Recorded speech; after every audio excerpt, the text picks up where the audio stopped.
Welcome to this new week in which we will be discussing the topic of the marriage blessing. That topic may seem very familiar to you because we have mentioned it or discussed this already several times during this course and briefly in the other course that some of you have taken. But this time we're going to look at it much more precisely in the context of this course, which is its significance for peace. We will not be able to look at it deeply and theologically speaking, because that would be an entirely different topic. And it's also a topic that you don't really need to know too precisely to understand the meaning of the marriage blessing and unificationism for peace studies. But we'll do whatever we can in this context. So this is a typical picture on the right. It's a rather old picture. Of course, Reverend Moon was still alive. And even then, this attire is somewhat older. Things have changed continuously. And as it should be, everything that's a living tradition keeps changing, but yes, essence is the same, remains the same. Anyway, these are the kind of pictures that your elders, probably not you, have seen in the news quite a bit in the 80s, 70s already, in the 90s when, well, this was a splash, whenever people saw that, they were impressed, not necessarily in a positive way, but impressed. Imagine you hear that your son, who is a unificationist, you are not, uh, just got married to somebody you don't know, and then you see that picture, you wonder who are these people. But one thing is sure, it had shock value. It immediately got attention of the public. Okay, that was a prelude. Now, in religion in general, I would say that marriage is always considered a good thing, especially compared to the alternative, which is, men and women having relationships with each other whichever way, without commitments, having children out of wedlock. All this is always frowned upon, both, I would say, by the religion that's central in your country, in whatever country, and also by society in general, even non-religious, from a non-religious perspective.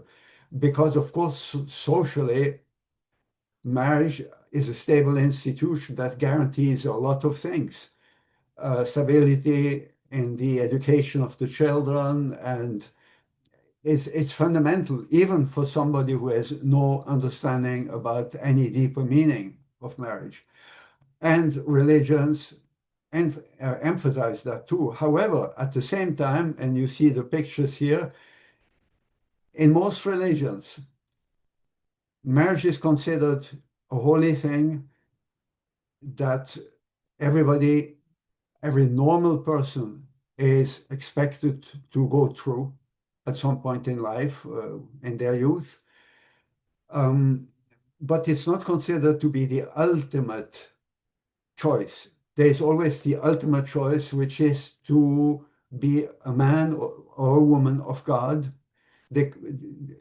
dedicating one's life entirely to God or to one's particular religion or way of life, religious way of life.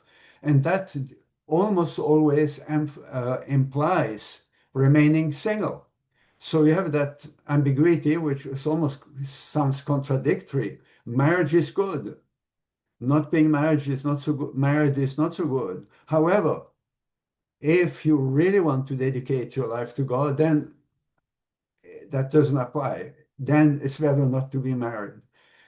In a sense, because then you don't need to share your love for God and your focus on God with focus on your family. That's the basic idea. And it's a sacrifice to be completely with God.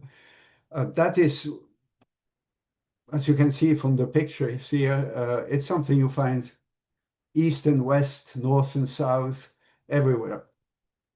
So the marriage blessing is meant to bring together these two and to resolve that kind of ambiguity or even contradiction. Now, this is not to say that, for instance, in Christianity, and I am totally convinced that we can find other examples in probably all other religions. When we say all, it's always general. This always possible. It's possible to find some special, very small exception somewhere. But generally speaking, I'm sure all religions have that. Speaking about Christianity, there are, even among those saints who did not marry themselves, there are some who had a very high view of marriage. And I'll just speak very briefly about two um, in Christianity. So the first one is Saint John Chrysostom. That means he had a mouth of God, of gold.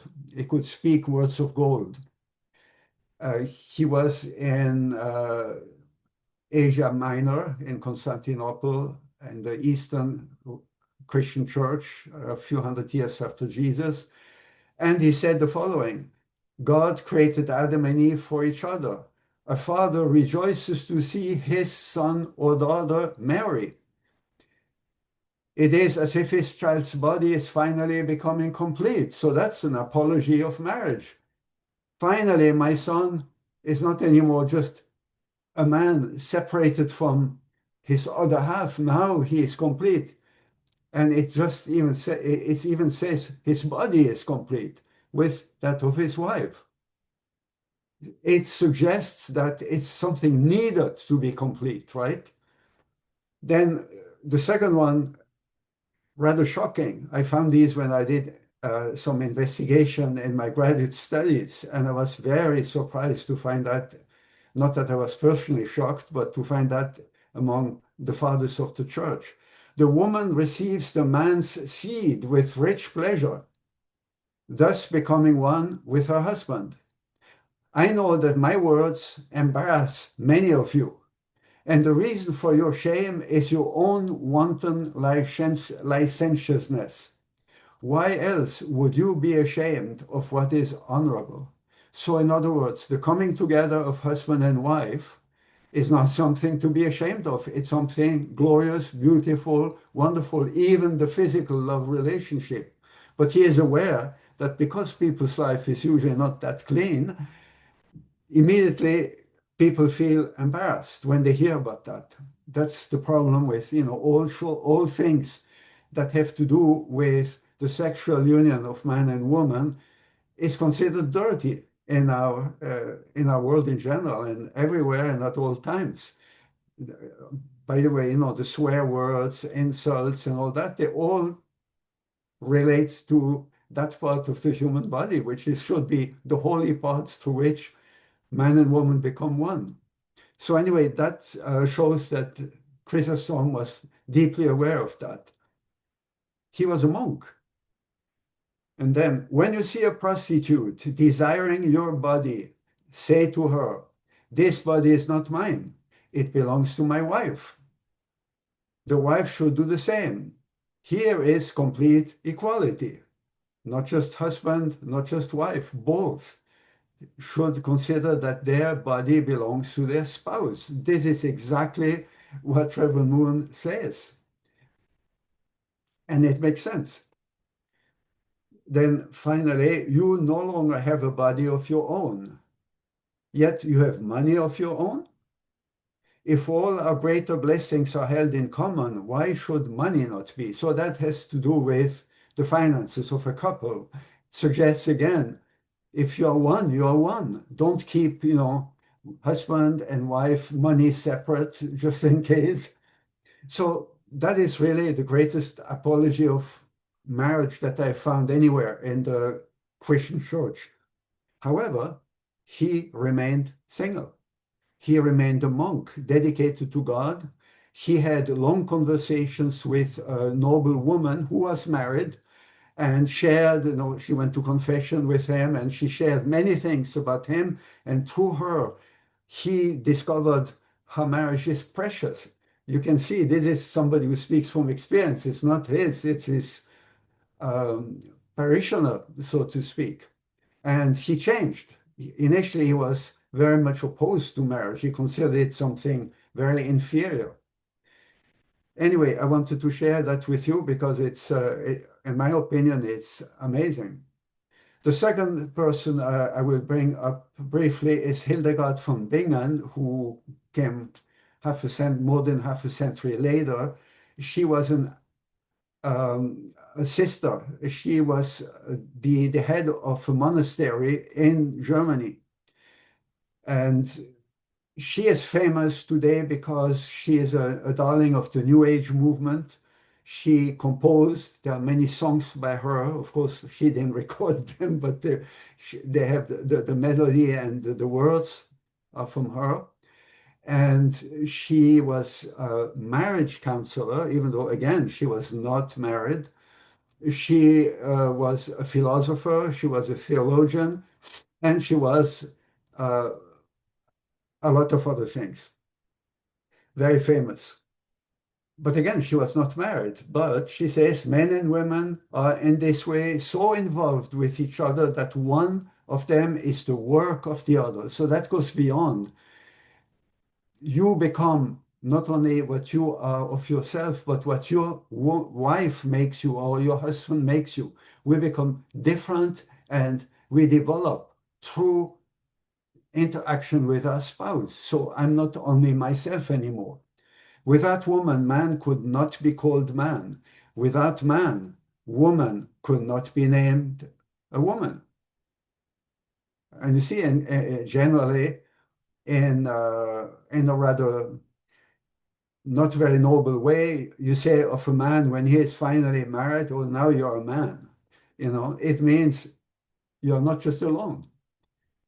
Of course, again, sometimes it's meant in a very low, from a very low perspective, but that's essentially the idea. Thus, woman is the work of man, while man is a site full of consolation for woman. That's, of course, what it should be. Neither of them could henceforth live without the other. And much, much more. Her theological contribution is that since man represents one aspect of God and woman represents the other aspect of God, fundamental aspect, God has within him masculine and feminine. That sounds familiar, I believe. So that was 1,000 years ago. However, again, she remained a nun, not married, and she considered that to be an even higher. So both Chrysostom and her considered marriage to be the ultimate fulfillment for people in general, but remaining single and, so to speak, married with God is even higher. So there remains this element of um, ambiguity. Now, the marriage blessing in Unificationism is something completely different. And here it's not just one separate or discrete element of our faith, it's really the center of our faith. And you can see again how it develops, the different, the ritual and the clothing changes, and it really doesn't matter, it's symbolic. But what is essential is what it gives. And in the case of Unificationism, there is no other higher calling of celibacy dedicated to God, but it's rather by being married that you can be fully the embodiment of God, which is already implied by Hildegard. And as such, you can fully embrace and receive the love of God, and husband and wife then become like high priests, not only to their children, but to all people around them, which implies that no matter how wonderful you are and how close you are, as a single person, you cannot embody or even experience fully the love of God. So you are maybe totally devoted, you are maybe not distracted by your family, but you are also unable to fully shine with the love of God because you cannot fully receive it. So that is the understanding of the blessing, one aspect of it. Now here you have another example. The first one, the one we just saw, that was South Africa in 2018 or 19. This is about the same time, very small 68 couple blessing. Now, for most people, it would be very large, but um, in Nigeria, and I've put it there because peace is explicitly mentioned. The meaning of the Blessing Festival, as well as the UPF peace principles. So peace principles and Blessing Festival brought together. And well, that shows that, as I just explained, a blessed couple is supposed to be somebody you can fully embody, to become over time somebody you can fully, or somebody's, a couple that can fully embody God's love and pass it on. That person will be also a center of peace. So that is the meaning of the blessing marriage. And socially, there's no question that many unhappy single people in their youth can cause lots of problems for themselves and for others. If you are able to find a way to fulfill your destiny through the marriage blessing, this will certainly, by and large, create a foundation for greater blessing or social stability. Here you see a military or police official in the background. There is a sense for the state that it is a good thing. Again, as I said before, even from a very practical and not very lofty perspective. But of course, in our case, it goes much deeper than that. So what is our marriage besides what I just discussed, explained? Well, one of the key things is it's many things. It's international. My wife is Japanese. It's interreligious. There are many blessed couples who come from completely different religions. Sometimes they are still part of these religions. It's interracial, my case, and it's intercultural, my case. So I can even say that in my case, it's also interreligious because my wife comes from a Buddhist background. I come from a Christian background, even though neither of us was particularly religious. Now, looking at the blessing and the meaning it has and how Unificationism presents it, I have come to the conclusion that there are three different types of emphasis, as I put it. And that's of course, the content is obvious, but it's me putting this together in one, two, three. It's just me. First of all, there's the general interest aspect of marriage. The marriage blessing, stresses and emphasizes the traditional value of marriage, regardless of whether it's a blessed marriage or not. It supports marriage in itself. Again, marriage as opposed to any kind of immoral relationships because they have no commitment and they don't, they imply, promiscuity and all that. So marriage itself is considered to be something good. Then secondly, our blessings have a strategic value. Why do you see these crowns and why do you see these many, many, many people? It's usually called a mass wedding. We ourselves use that sometimes. it's in one of the places here in this presentation. I think it's printed mass wedding. But personally, I hate this expression because a mass is a group of people where each person loses their individuality temporarily. Like when you see Hitler with the huge crowds, who raise their hands, in that moment, people are taken by some kind of a frenzy where they completely forget everything except they are with whatever it is or whoever it is they believe in. And their personality is completely put aside, which also allows them to do things they would not normally do because these things would be against their conscience. A mass is something very dangerous and very threatening. Mass demonstrations, you never know what's going to happen. So I don't consider unificationist blessings, no matter how many thousands of people get blessed at the same time, to be mass weddings. They are large scale weddings, but each person, each couple is there very privately. You may think that's just a joke, but you are sitting next to another one and another one, and another one, but you are only marrying your spouse, not the others. You look at the others with goodwill and with sympathy, and you're happy to be with them. But it's your story, it's not their story. It's only our story, all of us together. We are there to make a statement.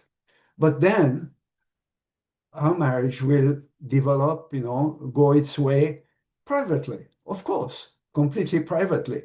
And the other couples there, mostly they are totally not involved in, unless I by chance know them, they can be friends, but other than that, and even then, just as friends. They have nothing to do with my married life or with, mostly we will not see each other again.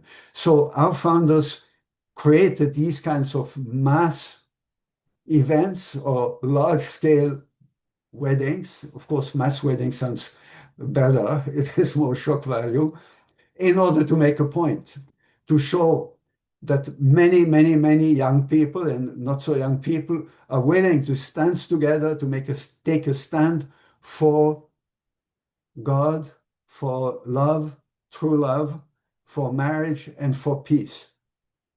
So, in other words, I marry only my wife. It's the two of us, and then later our children. But at the same time, I'm dedicating my life and my married life as well to a cause that's higher than me, uh, creating God's original purpose of creation. So it's nothing to do, it has nothing to do with what usually people understand by mass wedding, and which shocks them sometimes when they see so many people, because it looks like it's like a sea of people without any individuality. It couldn't be more different than that. So large scale international, intercultural, interracial, interreligious marriage to create one family under God. Then third, you have the fundamental meaning, which is the removal of the original sin, fulfillment of the second blessing, and restoration of humankind's original purpose. I will not expand much on this. A little bit later, I will speak a little bit more about it. But this is, of course, what anybody who knows something about unificationism knows, that it has that meaning for us. And that is really based on a very deep understanding of the human condition, what caused it, and other related questions that most people don't understand. One more reason why, when you see these large pictures, it seems uh, it's a question mark. It's almost bizarre. But that is the most fundamental meaning of it. Now, a question, and I think you may have seen this briefly somewhere else. We always say we are in support of traditional marriage, but look at the picture. Are unificationist families traditional families? And if so, how? Well, the number of people is certainly not traditional.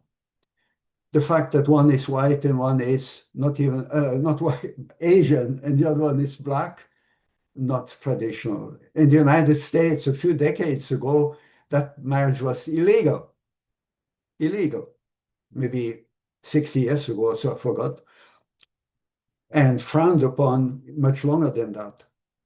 So this is clearly traditional in the sense that these two young people commit themselves before God to be eternally together and faithful to each other. That's part is traditional. You could call it traditional, but in many ways it's not. Then the next question, okay, are unificationist families emerging families? I will explain that just now, later. And if so, how? What an emerging family is some kind of a new form of family that doesn't correspond to what people traditionally consider to be a family. And that, of course, means that, yes, our families are also not just traditional, they're also emerging families. The fact that they are interracial into everything, the fact that they have been brought together by somebody else, even though at this stage now they come together by themselves with the help of their parents, but nevertheless they are blessed by somebody uh, unrelated to them. And they do that with tens of thousands of other people. So I don't need to elaborate. Now, what are emerging families? It's interesting because it leads to what follows. Family arrangements that are becoming more visible and gaining greater recognition within American society. You could say not just American society. So there are certain types. First, a network of friendship families, uh, also known as families of choice. For example, groups of single mothers who live together. Okay, that's definitely not traditional. Same-sex marriages, no need to explain. Serial monogamy, that means person who lives with one partner, then another, and then another, and then another. Whether you are married 8 times like Liz Taylor, or whether you are not married at all, but just change this serial monogamy. You are one at a time, but many in a row. And then the next one, multiple partner fertility. That means you have, uh, if you are a woman, you have multiple partners, so you don't even know whose children your children are, whose children the father is, who the father of your children is.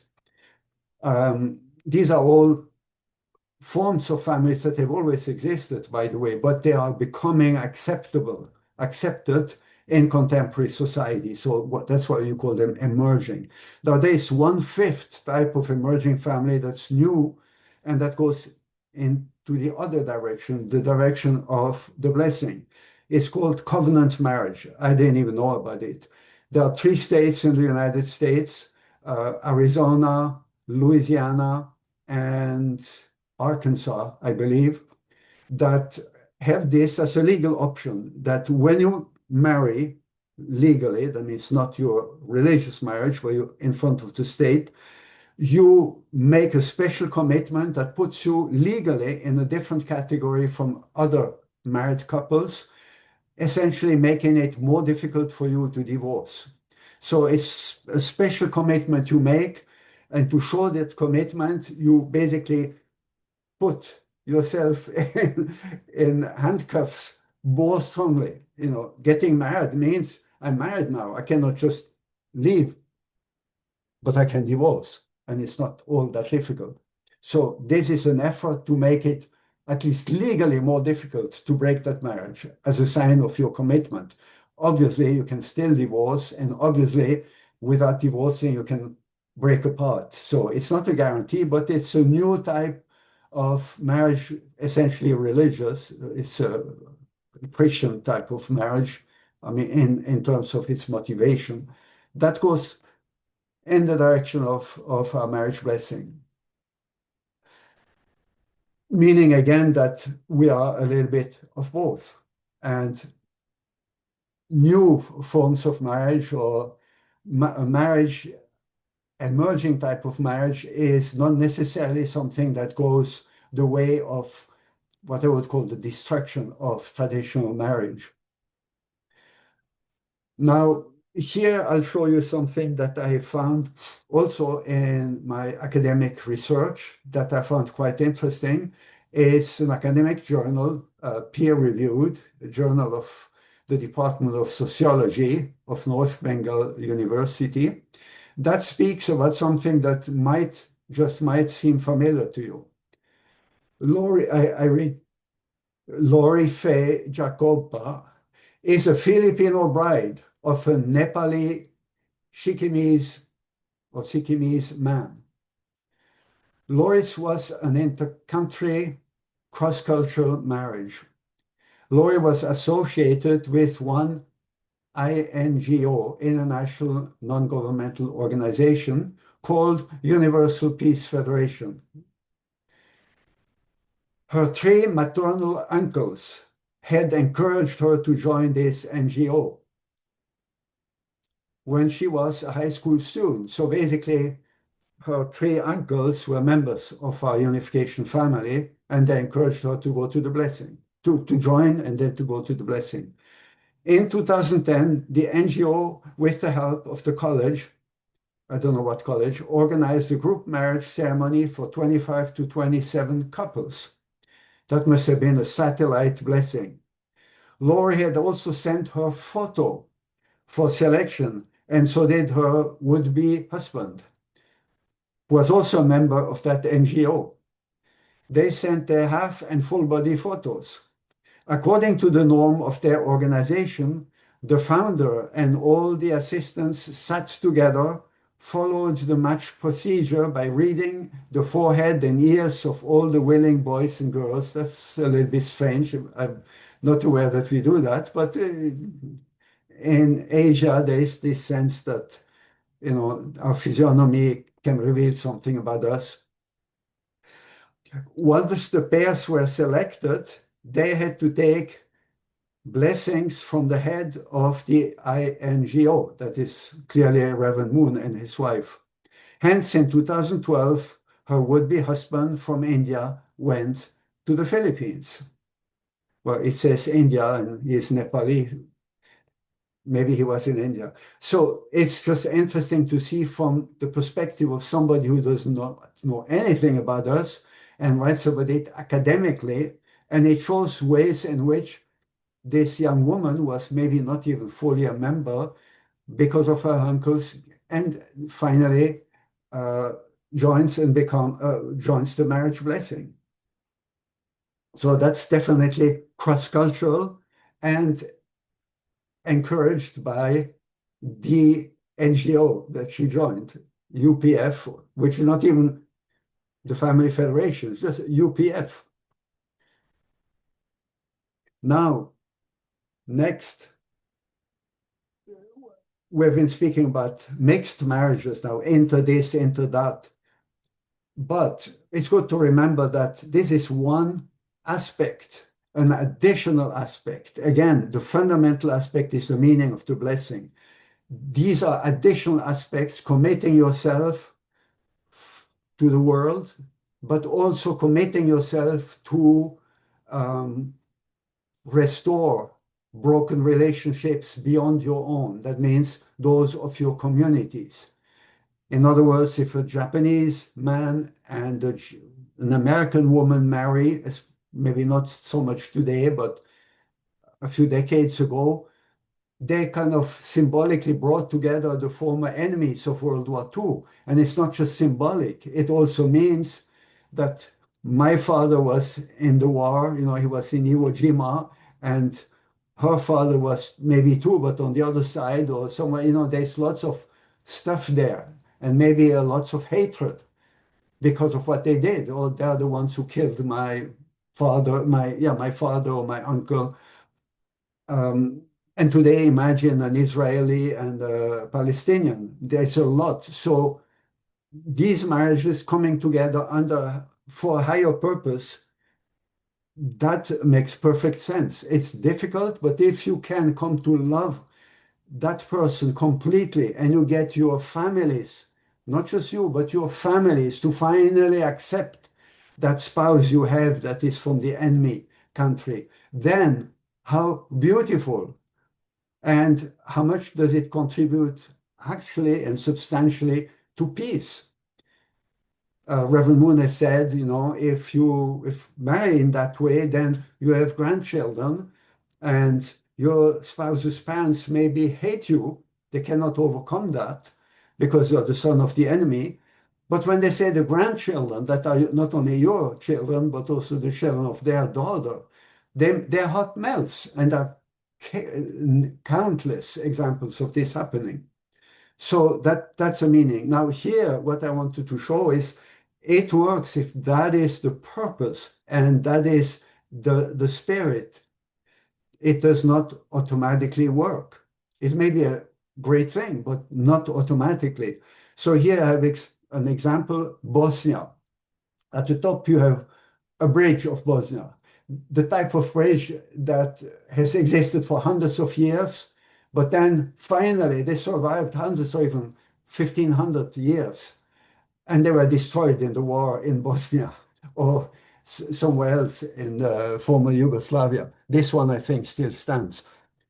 And these were somehow the symbol of the union between two sides. And that's why they were destroyed, because one side is maybe Serbian, the other side uh, Muslim, actually Serbians who converted to Islam. They're ethnically the same. So it brings them together. You no longer want to be together, you break the bridge. On the right, you have the tomb of inter-ethnic or inter-religious couple, a Muslim woman who married a Serbian Greek Orthodox husband, and they were both killed in the war. So these examples, there are countless.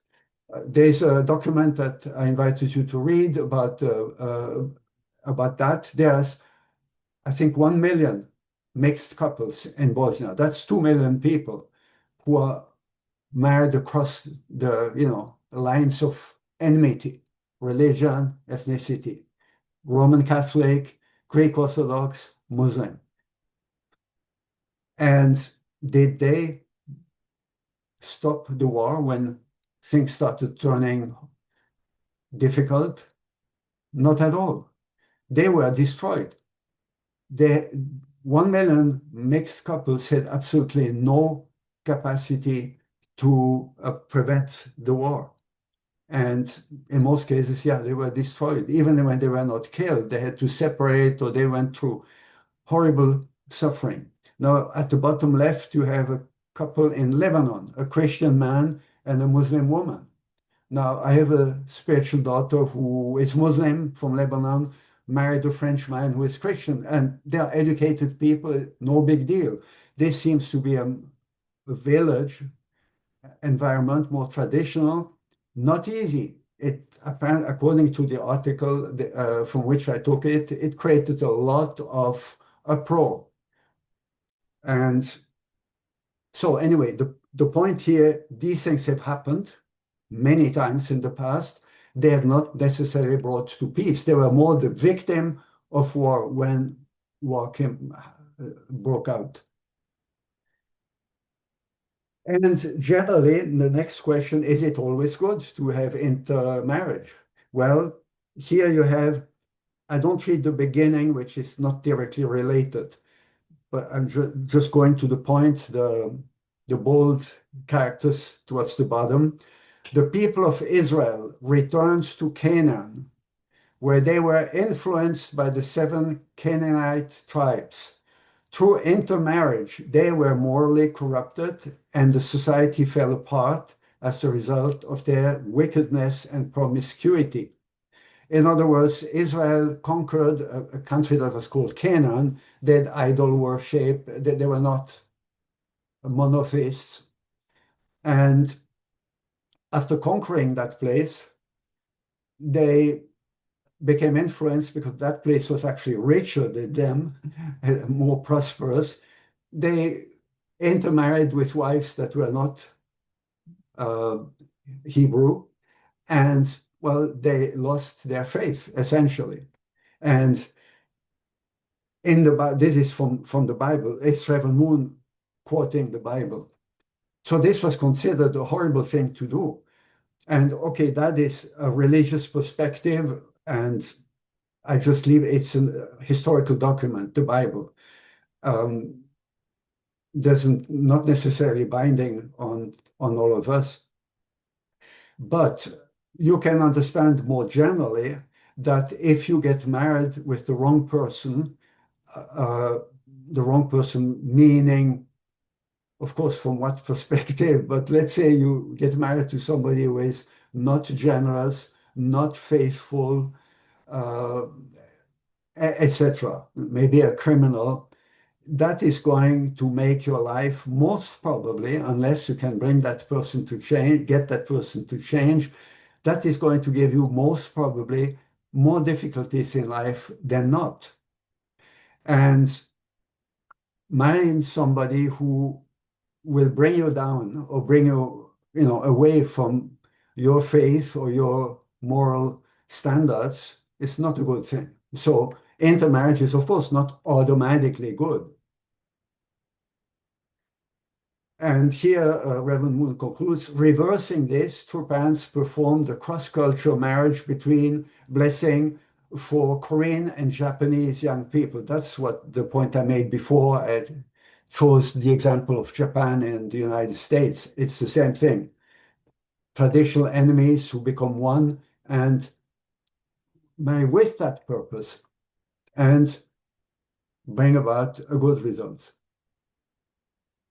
So if you look at it from the perspective of the three blessings, that's the second blessing.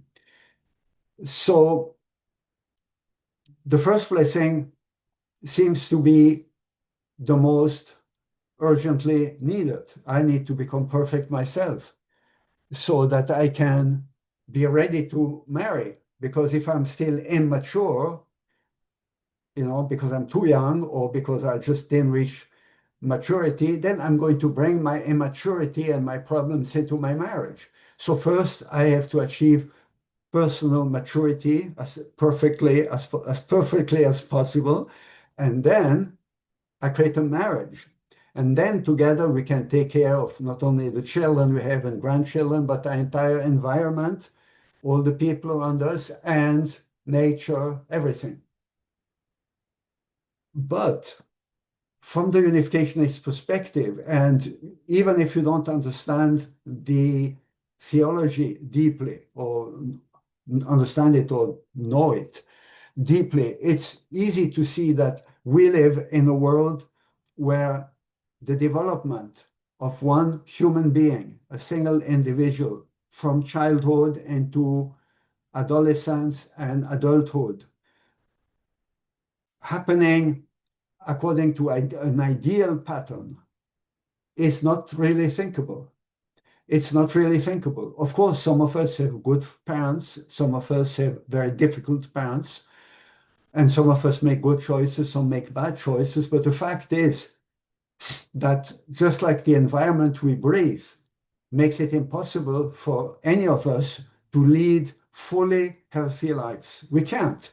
You can eat only healthy food, be very frugal in what you eat, sleep in a healthy way. You can have everything. Just the fact that you breathe the air that is around you is unhealthy. We have no choice. That's our environment.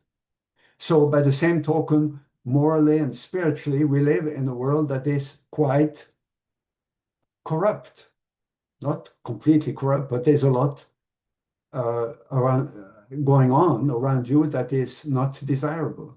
So developing into a perfect person, even if you don't consider the part of the spiritual blood lineage that is central to unificationism, it's very difficult or actually impossible to become a full new young person in full bloom, completely ready. So the marriage blessing is seen as the coming together of two people who have made a foundation, just not just anybody. You need to make some kind of a foundation to be ready to marry, and then through the blessing, you enter a new stage where you can then help each other. You become each other's primary environment, and then you can help each other achieve maturity and perfection. That is not the way it would have happened if you imagine the first man and first woman in the Garden of Eden. There was no corruption around at all. That's just a very superficial view of the marriage blessing, of course. That's to explain the centrality of the marriage blessing because it's the second blessing. Now, here you have some very brief quotes about the first and the second blessing. Mind body unity centering on the true love of God. That's what we should, as much as possible, try to achieve. And then world peace is the ultimate purpose, and world peace is true ideal families. These are classic quotes. Now, another point that I want, there are so many things to talk about, right? Especially when you speak about the application that we make of the marriage blessing to peace in this course. Uh, it's not all about the show. I hope that I already explained that. The show is important for a while.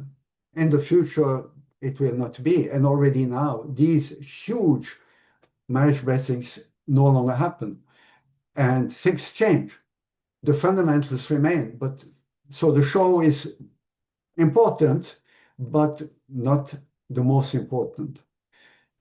Oh, what is important? Or the theology. Yes, that's true. Theology, not as a discipline, academic discipline, learning everything about theology. No, understanding the belief system, understanding the meaning of it, the deep meaning. That is what I'm talking about. But even that, if that was the case, and only people who deeply understand what the founders of Unificationism brought into this world, Reverend Moon and his wife, could be blessed. And that's actually what it was for many, many years. At the beginning, in the early days, after 1960, only people who had been faithful for a very long time and gone through very considerable difficulties. Imagine the first disciples of Jesus, and had a very deep understanding, were qualified to be blessed. At that time, being blessed was something that everybody hoped to be while feeling not quite, qualified. And then as a grace it came, but it came very little by little. First 3 couples, then 33, 72, and so on.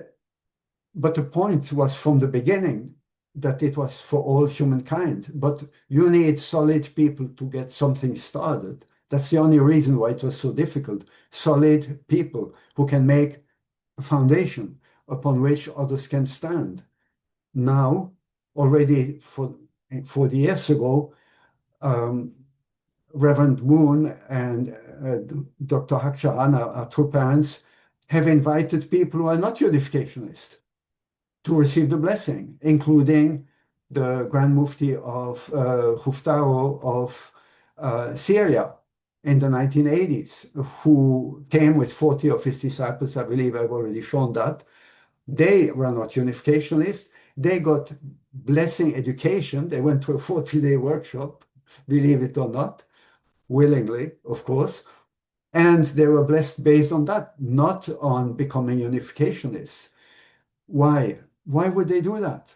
Why would a Muslim, especially a Muslim imam or mufti, a grand mufti, that's like the Pope of Islam in that particular country, why in the world? Not because he understands or believes in unificationist theology. If he did, he wouldn't be a Muslim anymore. there is what to me is most important. We are spiritual beings. Humans are spiritual beings. We can see what we see.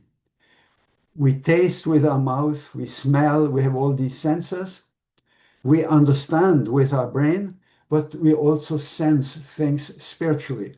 Even if you don't believe in spirit world, like the world beyond our senses, all the people who are in the spirit world, those who lived before us, or angels, or any spiritual beings, even if you don't believe in any of that, you are still a spiritual being in your physical body.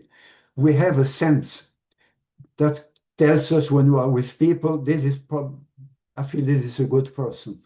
No, this is not a good person. I remember, sorry, I deviate, but these are interesting stories. I was in London for the first time in so 50 years ago for a conference with a very heavy suitcase because it was a 1 week conference in the subway. Subway in London is like it's a jungle. I mean, you don't know where to go. Very difficult to find your way.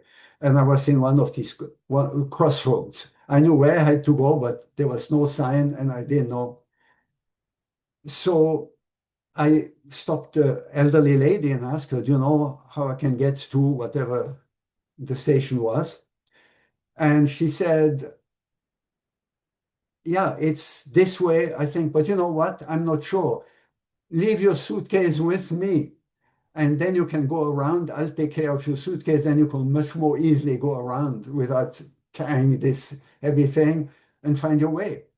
I unhesitatingly left my suitcase with her, with my passport inside. I don't think I would do it again now, maybe, but anyway, I did.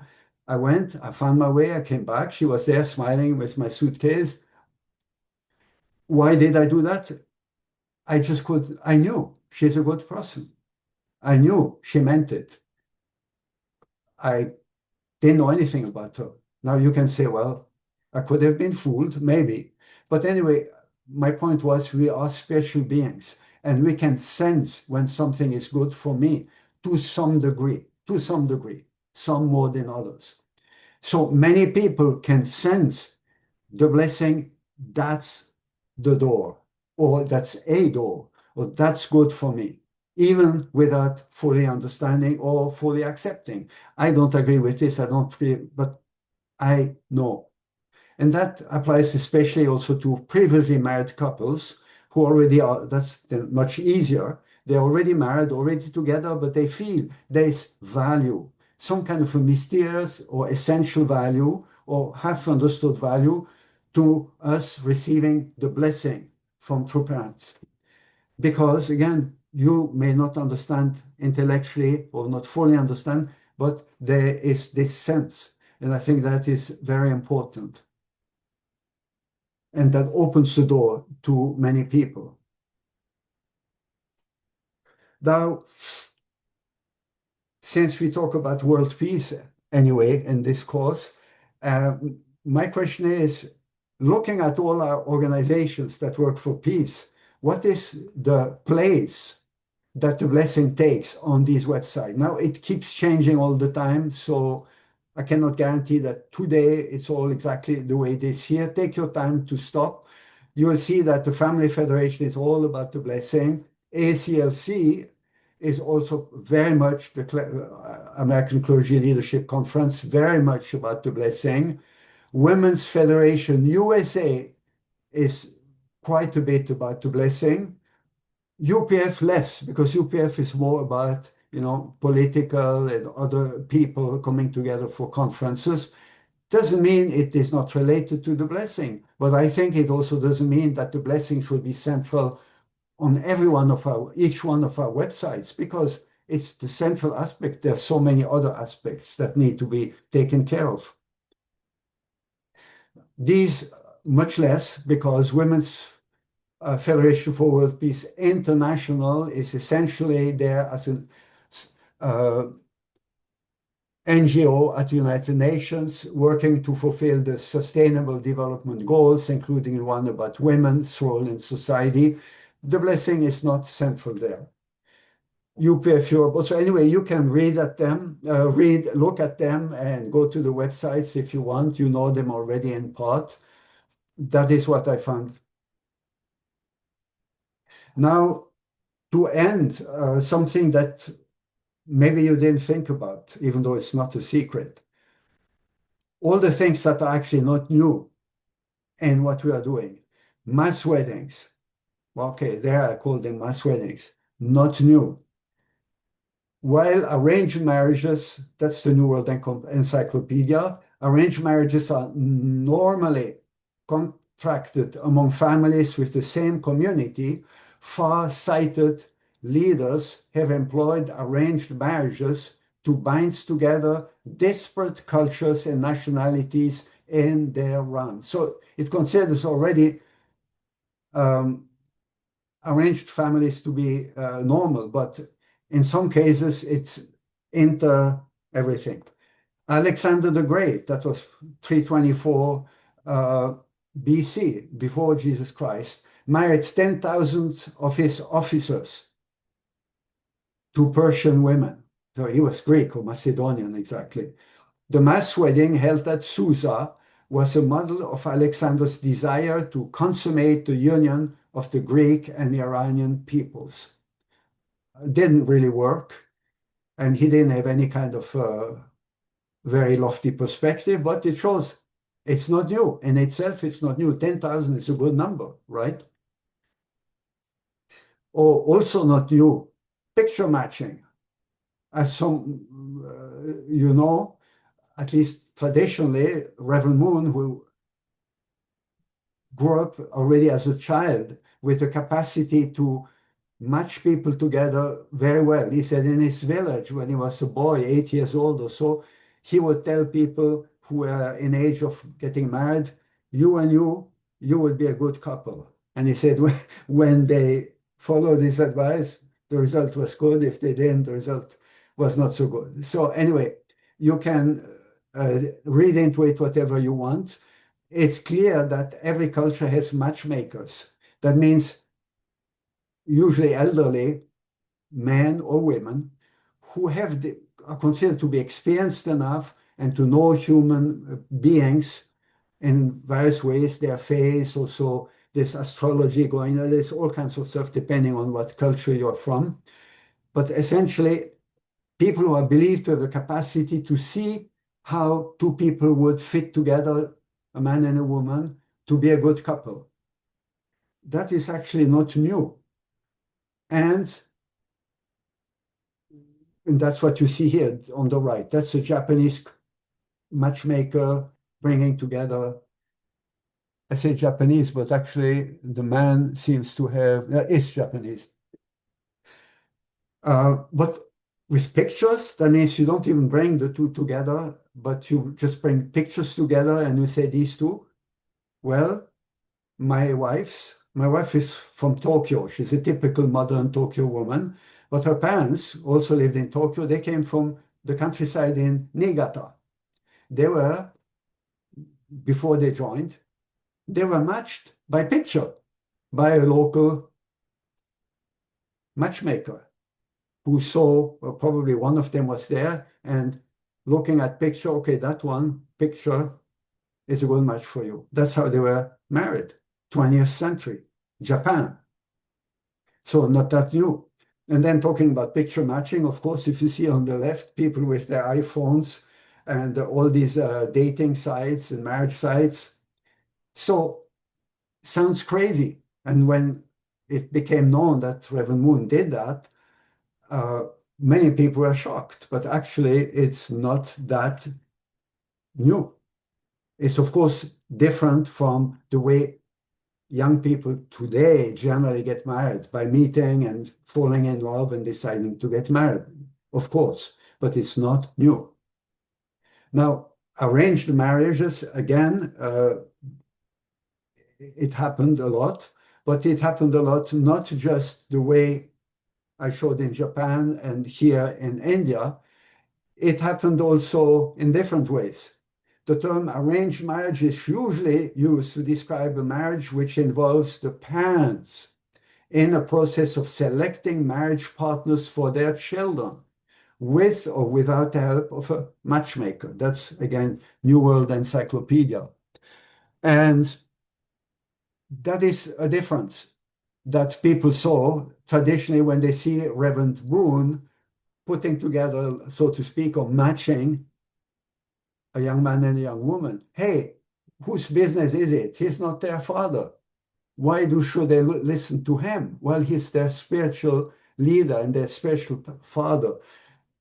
That doesn't land well with the family, right? But if the parents do it, well, that's just the traditional way it used to be done.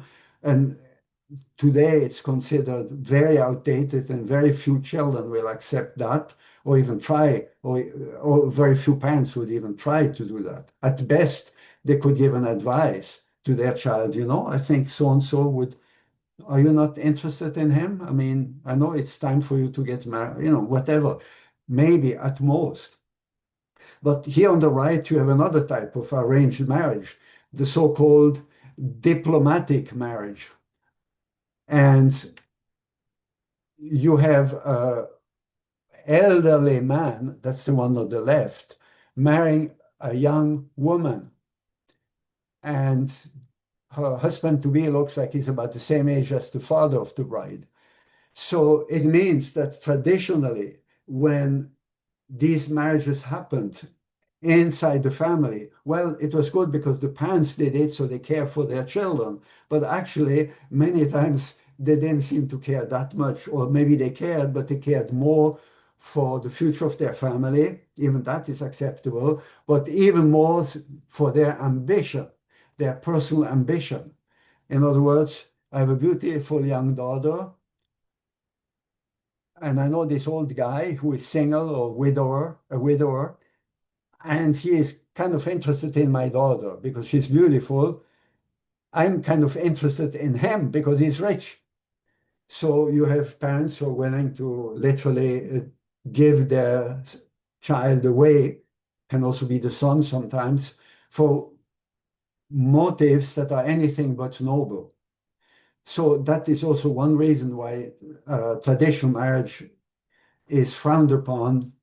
No, I want to marry the man I love or the woman I love, not the one that my parents want me to love, because you have that today in Korean dramas where, the the heads of the big chaebol companies, the big multinational companies, want their children to marry with the child of the other, hopefully even richer family, so that they can consolidate their commercial empires.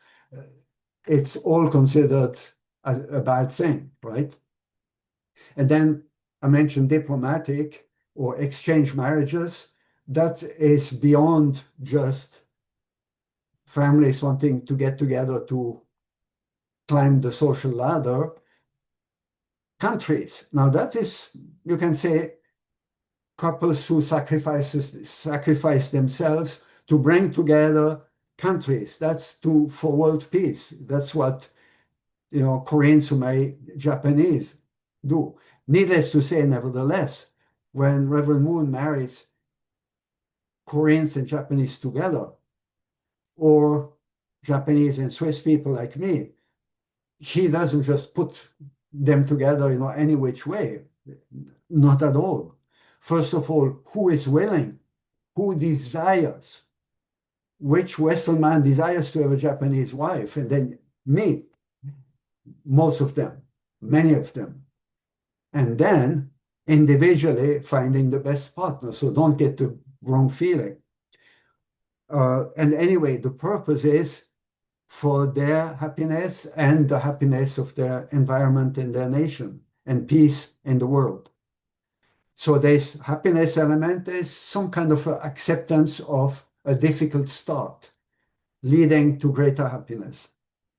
In this case, well, you have on the right two people that you have certainly heard of, Louis XVI, King of France, and Marie Antoinette, who was the Princess of Austria, two countries that were sometimes allies and many times enemies. And they married together because their families considered, the Emperor of Austria in particular, considered that this was a way to make peace between the two nations, to keep them together, an alliance of convenience, diplomatic marriage.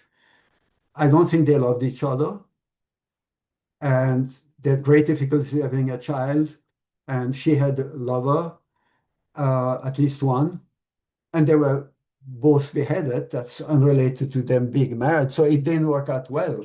But that kind of marriage for a higher purpose existed already. But you see, already it was a very flawed higher purpose. And on the left, you have another case of a political marriage between two different countries. So what is left that is new in the unificationist marriage?